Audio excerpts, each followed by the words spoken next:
नेत्यांची देखील आजच बैठक असेल। काल बारामतीमध्ये मतदान केल्यानंतर आजच्या बैठकीसाठी शरद पवार हे मुंबईत दाखल झाल्यात। नाना पटोले आज मुंबईत येतील। मतदान झालं असून मवियाचे नेते देखील आता मतदानाच्या आकडेवारी संदर्भात आढावा घेणार असल्याची माहिती आहे। महायुती आणि महाविकास आघाडीकडून आता बैठकांचं सत्र आपल्याला पाहायला मिळू शकतंय।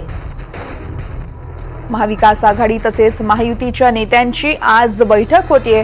23 तारखेला मतमोजणी होणार आहे आणि त्या अगोदरच ही बैठक अतिशय महत्त्वाची मानली जाते।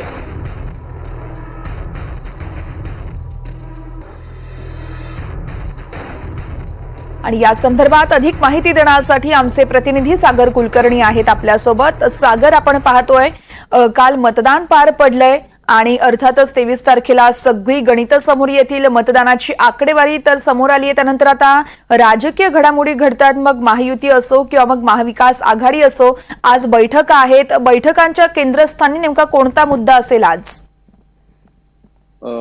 महाविकास आघाडीचे प्रमुख नेते आज मुंबईत दाखल होत आहेत। काल रात्री शरद पवार मुंबईत आले आहेत। नाना पटोले काही वेळात मुंबईत येतील असं सांगण्यात आलेलं आहे आणि अर्थात उद्धव ठाकरे मुंबईतच असतात।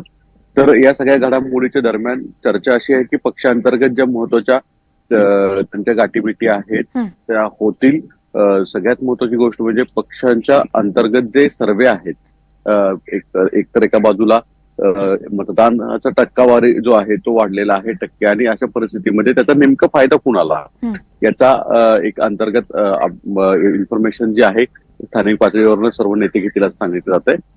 त्यामुळे कदाचित त्या नेत्यांची बैठक होईल असं एक म्हटलं जातं। दुसरीकडे राज्याचे उपमुख्यमंत्री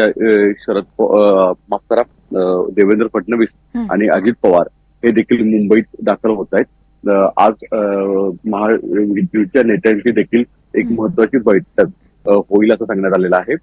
वर्षा या निवासस्थानी कदाचित संध्याकाळनंतर बैठक होईल असं सांगितलेलं आहे। एकूणच जे ओपिनियन पोल आलेले आहेत, एक्झिट पोल आलेले आहेत, या एक्झिट पोलच्या नंतरनं महाराष्ट्रामध्ये सद्यस्थिती जर कदाचित महायुती असेल किंवा महाविकास आघाडी असेल की जर बहुमताचा आकडा थेट स्वतःच्या बळावर जात नसेल तर मात्र अपक्षांची मदत असेल किंवा त्यांच्याच पक्षातल्या अनेक ठिकाणी बंडखोरी केलेली आहे, काही ठिकाणी उभा केलेला आहे, अशा लोकांशी संपर्क करण्याचं काम सुद्धा सुरू झाल्याची माहिती उपलब्ध होतीये।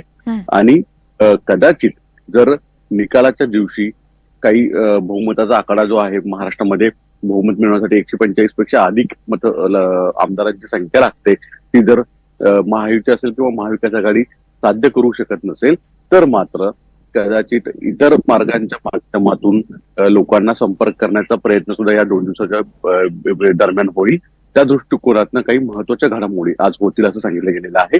महायुती आणि महाविकास आघाडीचे प्रमुख नेते हे प्रचंड अलर्ट आहेत, कारण की महाराष्ट्रामध्ये यावेळेस निवडणूक फार वेगळ्या स्वरूपामध्ये आहे। कुणालाच कॉन्फिडन्स नाही आहे की आपण इतक्या मतांमध्ये जाऊ, आपण इतके उमेदवार जिंकून आणू आणि बहुमताचा आकडा गाठू।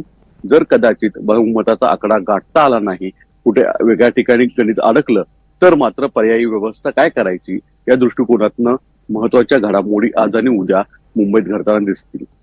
निश्चितच सागर, एकूणच या सगळ्या घडामोडींवरती आपलं लक्ष असणारच आहे। प्रत्येक अपडेट तुमच्याकडून जाणून घेत राहणार आहोत। तुर्तास धन्यवाद तुम्ही दिलेल्या माहितीसाठी।